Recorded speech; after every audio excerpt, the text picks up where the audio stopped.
महामहिम राष्ट्रपति द्रौपदी मुर्मू के हरियाणा दौरे का आज दूसरा दिन है। उन्होंने हरियाणा राजभवन में आशा वर्कर, महिला खिलाड़ियों और ग्रामीण महिलाओं से संवाद किया। वहीं राज्यपाल बंडारू दत्तात्रेय और मुख्यमंत्री मनोहर लाल भी मौजूद रहे। इस समारोह में कॉमनवेल्थ गेम्स की पदक विजेता खिलाड़ी पूजा गहलोत, पूजा सिहाग, सुचित्रा तैयाल, ओलंपिक में हिस्सा लेने वाली सीमा बिस्ला, सोनम मलिक जैसे खिलाड़ियों ने संवाद समारोह में हिस्सा लिया। राष्ट्रपति गाइड अवार्ड की 4 विजेता भी संवाद में मौजूद रही। हरियाणा राजभवन में हुए संवाद कार्यक्रम में महामहिम राष्ट्रपति द्रौपदी मुर्मू ने कहा कि हरियाणा की बेटियों का दम पूरी दुनिया ने देखा। हरियाणा में बेटियों के संरक्षण के लिए अभूतपूर्व काम किए गए।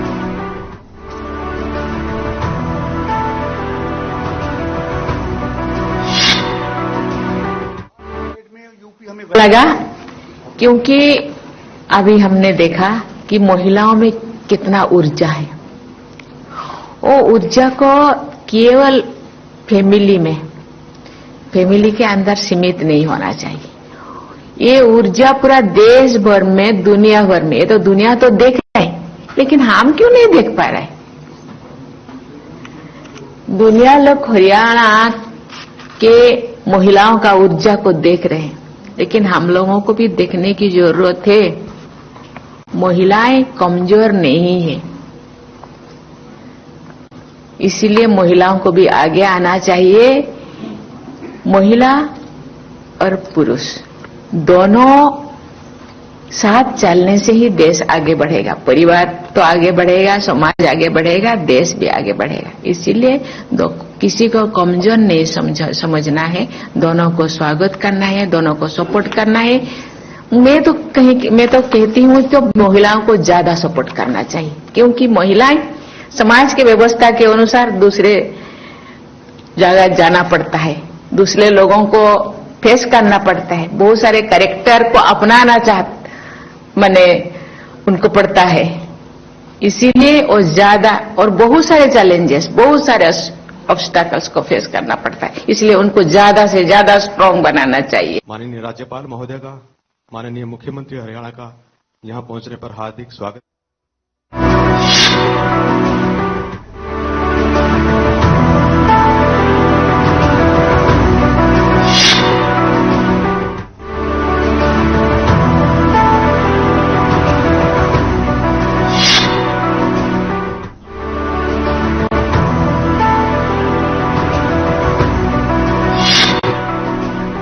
कांग्रेस के राष्ट्रीय अध्यक्ष मल्लिकार्जुन खड़गे के पीएम नरेंद्र मोदी को रावण कहने पर हरियाणा के गृह मंत्री अनिल विज ने पलटवार करते हुए कहा कि रावण को तो श्री राम जी ने युगों पहले मार दिया था, लेकिन कांग्रेस अध्यक्ष मल्लिकार्जुन खड़गे के बयान से लगता है कि कांग्रेस ने अपने अंदर रावण को छिपाकर रखा हुआ है, तभी उसका असर कांग्रेस में समय समय पर देखने को मिलता है। इसी के साथ जम्मू कश्मीर की पूर्व मुख्यमंत्री महबूबा मुफ्ती के बयान पर कहा कि वो जम्मू कश्मीर को बीजेपी का भारत नहीं बनने देंगे। प्रदेश के गृह मंत्री अनिल विज ने कहा कि जम्मू कश्मीर तो पहले से ही भारत का था और भारत का ही रहेगा। कश्मीर में धारा 370 को भी खत्म कर दिया गया है। अब जिस प्रकार से देश के बाकी राज्य हैं, उसी तरीके से कश्मीर भी भारत का अंग बन चुका है। केजरीवाल के गुजरात में भी पंजाब की तरह से ही राशन में बिजली मुफ्त देने के बयान पर भी अनिल विज की प्रतिक्रिया सामने आई।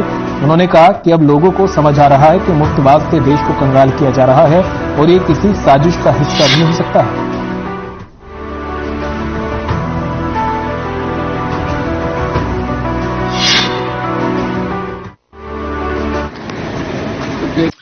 देखिए, कश्मीर है ही भारत का, था ही भारत का। ये तो जवाहरलाल नेहरू जी की गलती से उस समय के लिए हमारा होता हुआ भी हमारे से अलग हो गया। अब उस गलती को देश प्रेमी भारतीय जनता पार्टी की सरकार ने सुधार दिया है। कश्मीर से धारा 370 को खत्म कर दिया है। अब जिस प्रकार से इस देश के बाकी प्रांत हैं, उसी प्रकार से कश्मीर भी बन चुका है। अब मुफ्ती मोहम्मद को नजर आता है या नहीं आता?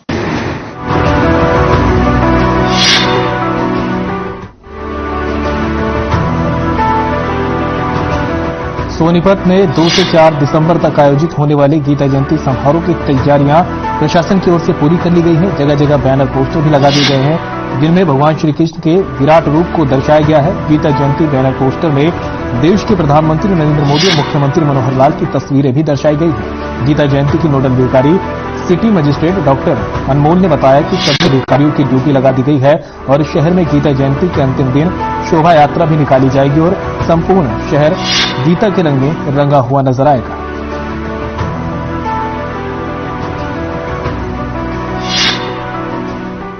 हर साल की तरह इस साल भी 2 से 4 दिसंबर तक गीता जयंती समारोह सोनीपत में बड़े ही धूमधाम से मनाया जाएगा। इसके लिए अधिकारियों की ड्यूटी लगा दी गई है। सभी विभागों को उनकी जिम्मेवारी तय कर दी गई है। हम शहर में को गीतामय बनाने के लिए दीवारों पर वॉल पेंटिंग्स करवाई जा रही हैं। बच्चों द्वारा गीता आधारित सांस्कृतिक कार्यक्रम प्रस्तुत किया जाएगा। एक नगर शोभा यात्रा का आयोजन किया गया है।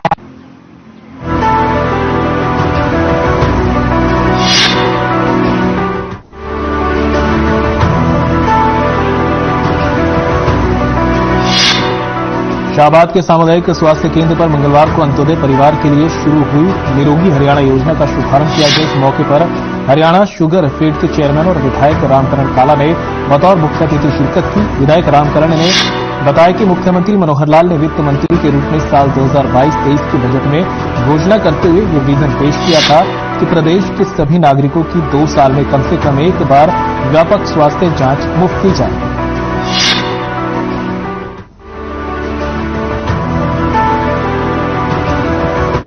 डॉक्टर साहब यहाँ बैठे जिन्होंने हमारे जो आशा वर्कर जो गोमा मुख्यमंत्री योजना जो स्वास्थ्य केंद्र की जो गोमलेज जेरे हर घर जो उन्होंने प्रचार कराया जो लिख कर दिया तो उसकी मतलब जो हमारे 5 साल का बच्चा है उसकी कितनी ग्रोथ बढ़ रही, कितना बोलना, कैसे उठना, कैसे बैठना, तो डॉक्टर साहब अभी सबकी जांच करके उसके लिए उसके कोई भी मतलब उसके जो ठीक है उसका तो ठीक है। जो मुख्यमंत्री योजना की तरफ से उसका फ्री सर्वेक्षण योजना महामहिम राष्ट्रपति जी द्वारा कुरुक्षेत्र से उद्घाटन किया गया है और उसी अवधि में आज हमारे विधायक श्री रामकरण जी द्वारा हमारे सिविल हॉस्पिटल शाहबाद में भी अभी इनॉग्रेशन किया गया है। ये जो योजना चलाई गई है हरियाणा सरकार द्वारा अभी 1.80 लाख एनुअल इनकम जिन फैमिलीज की अंत्योदय फैमिलीज हैं उनके लिए चलाई गई है, जिसमें उनके लिए आयुष्मान के गोल्डन कार्ड बनाए जा रहे हैं सिविल हॉस्पिटल में और कम्प्रिहेंसिव हेल्थ चेकअप किया जा रहा है।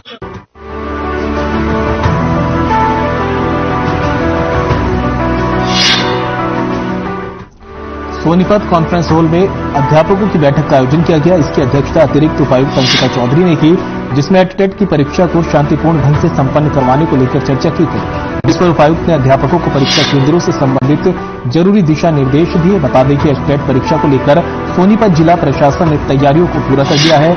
अब की बार सीसीटीवी की निगरानी में सभी परीक्षा केंद्रों पर परीक्षा आयोजित करवाई जाएगी। वहीं पुलिस प्रशासन ने प्रशिक्षा केंद्रों पर पुलिस के जवानों की तैनाती कर दी है।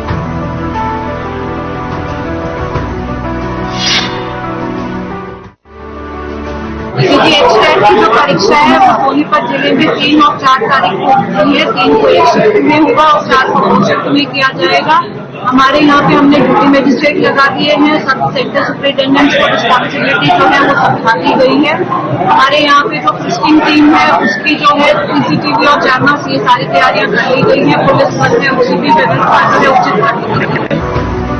22 सेक्टर है, 22 स्कूल वाले सेंटर है, तो प्रत्येक सेक्टर पर अपने पर्याप्त मात्रा में पुलिस बनाइए।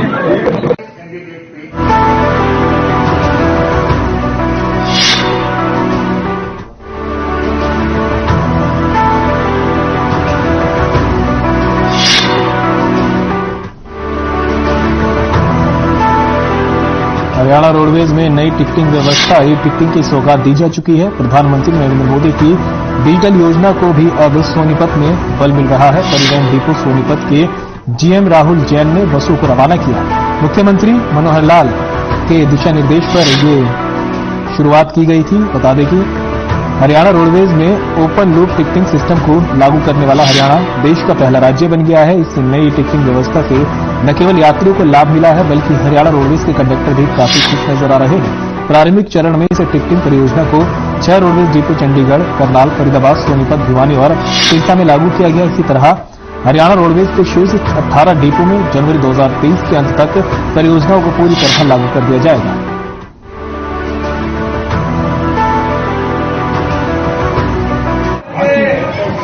ये बहुत ही क्या कहते हैं गर्व की बात है कि सबसे पहले हिंदुस्तान में हरियाणा राज्य परिवहन के अंदर यह सेवा शुरू की गई है और वो भी आदरणीय क्या कहते हैं माननीय हमारे राष्ट्रपति महोदया द्वारा जारी की गई है और इसका सारा श्रेय हम अपने पीएसटी महोदय और डीजी महोदय को देते हैं। Machine number 647 machine e ticketing से बहुत बड़ा फायदा है रोडवेज को।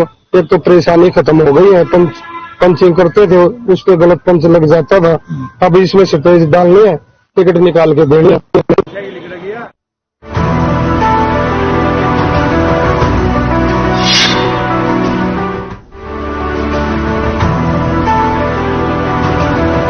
हरियाणा बिजली वितरण निगम की ब्याज माफी योजना के तहत अंतिम दिन डिफॉल्टर उपभोक्ता बिजली कार्यालय पहुंचे। सोनीपत में 1200 डिफॉल्टर उपभोक्ताओं ने ब्याज माफी योजना का लाभ उठाकर अपने बिल भरे और वहीं विभाग को भी लाखों रुपए का फायदा पहुंचा है। हालांकि डिफॉल्टर सूची में 5000 से ज्यादा नाम थे। अंतिम दिन सोनीपत में काफी उपभोक्ताओं ने योजना का लाभ उठाया और सोनीपत जिले में बिजली विभाग की ओर से करीब 1200 उपभोक्ताओं ने 15 लाख रुपए का ब्याज माफ करवाया है और बिजली के बिल भरकर खुद को डिफॉल्टर की सूची से बाहर किया। बिजली निगम के तहत 31 दिसंबर 2021 के बकायेदारों उपभोक्ताओं के लिए बिजली बिल ब्याज माफी योजना शुरू की गई थी। City bus division SDO Ashwini Kaushik ने बताया कि डिफॉल्टरों से पैसा निकलने के कारण विभाग को भी फायदा पहुंचा है।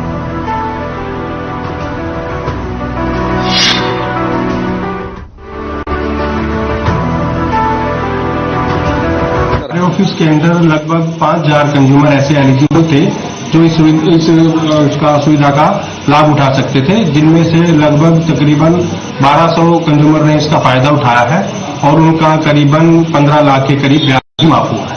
सरकार के द्वारा जिस प्रकार से ये योजना चलाई गई कितनी कारगर साबित हुई है और खासतौर पर विभाग को कितना इसमें फायदा हुआ? विभाग को भी काफी फायदा हुआ है तथा कंज्यूमरों को भी काफी उनका ब्याज माफ हुआ है। हमने 12/2021 से पहले का बिल रोक रखा था, उसके सरकार ने स्कीम के तहत चलते ब्याज माफ कर दिया। जो एक बार भरेगा उसको 5% का भी फायदा मिलेगा, जो एक बार नहीं भरेगा उसको सिर्फ सरचार्ज का फायदा मिलेगा।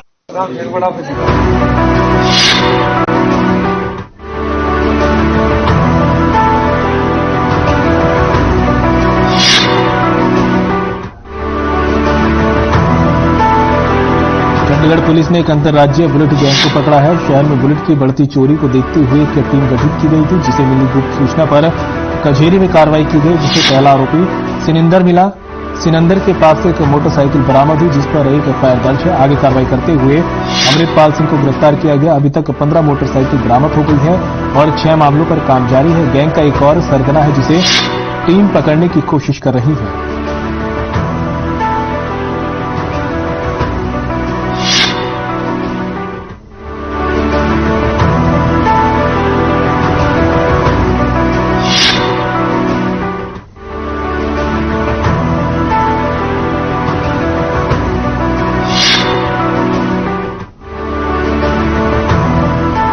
पानीपत शहर में प्रॉपर्टी कब्जाने के लिए पड़ोसी और निजी एम्बुलेंस चालकों से गुंडागर्दी का एक वीडियो सामने आया है। रात के घने अंधेरे में सिविल अस्पताल में ओपीडी ब्लॉक के बाहर इन एम्बुलेंस चालकों ने एक युवक पर ताबड़तोड़ लाठी डंडों से हमला कर दिया। हैरत की बात यह है कि बेखौफ बदमाशों ने सिविल अस्पताल की चौकी से ही महज 10 मीटर की दूरी पर इस वारदात को अंजाम दिया।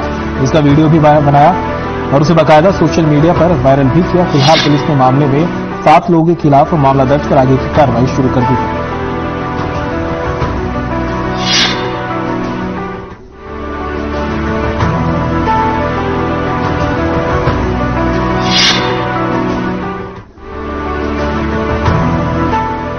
पानीपत शहर की नलवा कॉलोनी में एक 26 साल की विवाहिता दीपक की मौत हो गई। परिजनों का कहना है कि ससुराल वाले लगातार महिला को दहेज की डिमांड के चलते प्रताड़ित करते थे और उसकी हत्या करने से पहले भी 1 लाख रुपए की डिमांड की थी। परिजनों ने ससुराल वालों पर आरोप लगाते हुए कहा कि ससुराल पक्ष की डिमांड पूरी न करने पर उन्होंने उनकी बेटी को फांसी देकर मार डाला। सूचना मिलने पर पहुंची पुलिस ने परिजनों की शिकायत के आधार पर आरोपी पति के खिलाफ केस दर्ज कर आगे कार्रवाई शुरू कर दी है।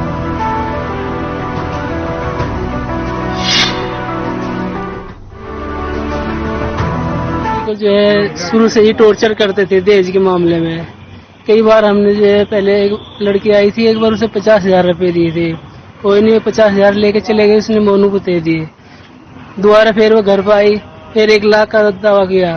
1 लाख रुपए जो हमारे से हो नहीं पाए, मोनू ने बल्कि धमकी भी दी थी, कहते 1 लाख रुपए दे दो, नहीं तो हम इस लड़की को मार देंगे। पूरे परिवार की साजिश है जी, और पुलिस ने भी एक ही का नाम लिखा है सर। हाँ, पहले भी किया है सर, पहले भी परेशान किया, पैसा भी मार पीटते थे जी, दिया भी है हमने, पहले भी परेशान। हाँ जी, मारपीट की है पहले भी, और दहेज का वो करते थे इस पे। लड़की को घर पे छोड़ के भाग गया, कह रहा है यहाँ मत आइए, ऐसे तो कई बार ऐसे मारपीट किया है जी साथ में। हमारे पास लड़की वालों ने कंप्लेंट दी थी कि हमारी लड़की फांसी देकर मार दी। हमने उसमें FIR लॉन्च कर दी और पोस्टमार्टम करवा रहे हैं, और कोई संज्ञान में कोई चीज है इसके भी नियमानुसार कार्रवाई अमल में लाई जाए। आरोप किस पर है? आरोप सर अभी इन दरखास्त में लड़का है जो उसका पति है, उसके खिलाफ कंप्लेंट दी है इसमें।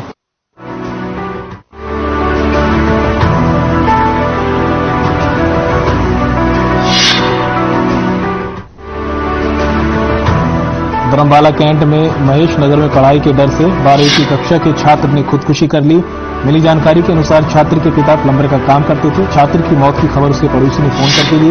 सूचना मिलते ही पुलिस मौके पर पहुंची और कार्रवाई में जुट गई। मृतक का शव अंबाला कैंट नागरिक अस्पताल में पोस्टमार्टम के लिए दिया गया है, जिसके बाद शव को परिजनों के हवाले कर दिया गया।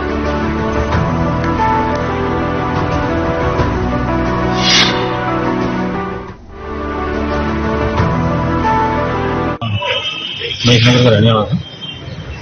कल इसके माता पिता चले गए, कल घर पे अकेला घर पे था, 12वीं में पढ़ता था और ये पढ़ना नहीं चाहता था कि तो पहले यहाँ से जो हमारे बालू सूचना मिली, कहने लगे कि छत से गिर गया है। उसके बाद इसके पिताजी की बात पता लगी जैसे इसने अपनी पढ़ाई की वजह से तंग होकर पढ़ाई भी नहीं करना चाहता था और इसने फांसी लगा। अभी तक तो हमारे 17 साल बात कुछ भी नहीं सर जी, खुशी खुशी गया हुआ था खेलने, हमारे लिए तो खेलने गया, नहीं ट्यूशन जा रहा, कोई चक्कर नहीं है जी। अंदर पता नहीं कौन सी गम मार गई जो मेरे बच्चे ने फांसी लगा लिया। 4 साढ़े 4 बजे मेरे पास हवाई अड्डे के अंदर फोन गया कि तेरा बेटे ने फांसी ले ली। ना तो उसकी मम्मी उसके घर पे, ना कोई भी नहीं था हमारे घर में से। पड़ोसियों ने हमारे को फोन करके बुलाया।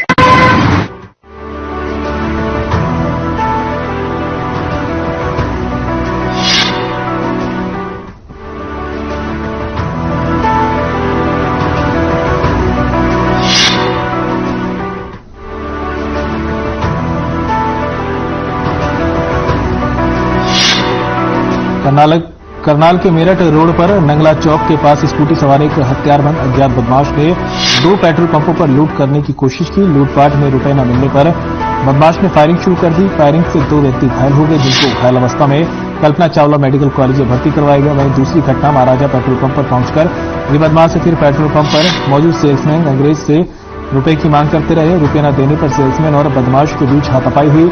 बदमाश ने रिवॉल्वर निकालकर फायरिंग शुरू कर दी और गोली सेल्समैन की टांग पर जा लगी। फिलहाल पुलिस ने आरोपी की तलाश शुरू कर दी है।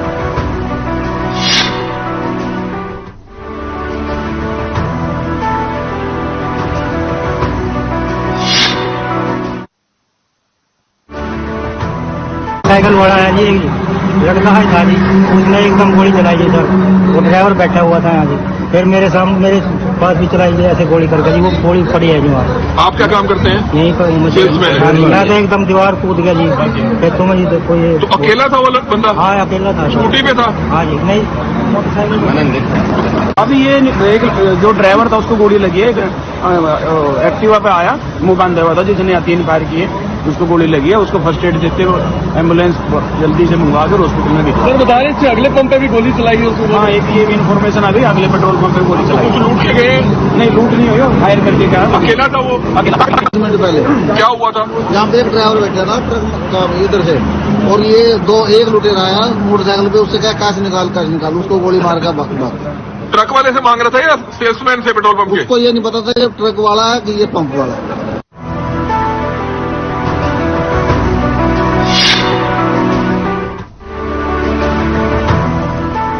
सोनीपत के होनहार वंशज ने स्पेन में आयोजित वर्ल्ड यूथ बॉक्सिंग चैंपियनशिप में गोल्ड मेडल जीतकर हरियाणा और देश का नाम रोशन किया।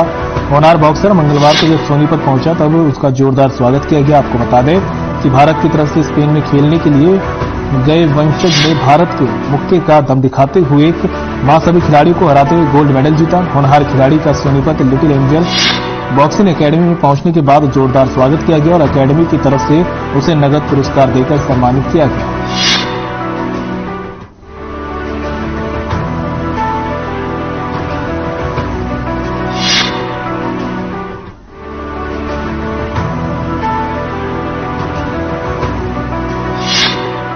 मैं अपने दोस्त को बहुत सारी बधाई देना चाहता हूँ क्योंकि ये हमारे साथ ही करता था प्रैक्टिस। मैं बस इतना ही कहना चाहता हूँ कि बहुत बहुत बधाई हो भाई को कि आगे जाके और एशियन चैंपियंस आएंगे अंडर 22 की, उसमें अच्छा करे और एशियन गेम्स में खेले, आगे जाके ओलंपिक में मेडल लाए।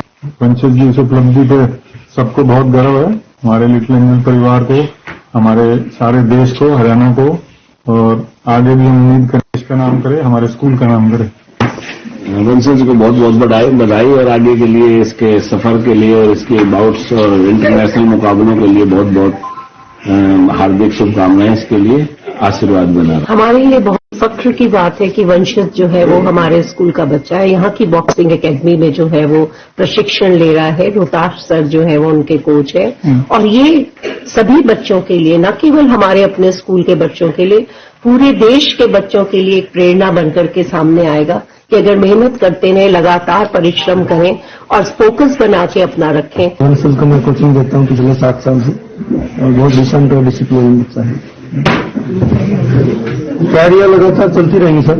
अभी फरवरी में अंडर 22 एशियन है, उसकी तैयारी में लगे हुए हैं और बच्चा उसके लिए बहुत जोर शोर से मेहनत कर रहा है। वंशज ने जो लिटिल एंजल बॉक्सिंग एकेडमी में स्कूल की तरफ से जो बच्चों को इतना खेलों के प्रति, खेलों का इतना सामान और इंफ्रास्ट्रक्चर जो लिटिल एंजल बॉक्सिंग एकेडमी ने दिया है और जो रोहतास कोच साहब हैं, इनकी निरंतर लगातार ईमानदारी के साथ अपने बच्चों के भविष्य को संवारने के लिए जो इतनी मेहनत करवा रहे हैं, वंशज ने वो रास्ता तैयार कर दिया है। मेरा सबसे कठोर मुकाबला मेरी सेमीफाइनल बाउट थी जो कि यूनाइटेड स्टेट्स ऑफ अमेरिका के साथ थी, जिसमें मेरा 3-2 की स्कोरिंग आई। बाकी सारी बाउट मेरी 1 साइडेड थी। आगे की तैयारी मेरी एशियन गेम्स और एशियन चैंपियनशिप की रहेगी।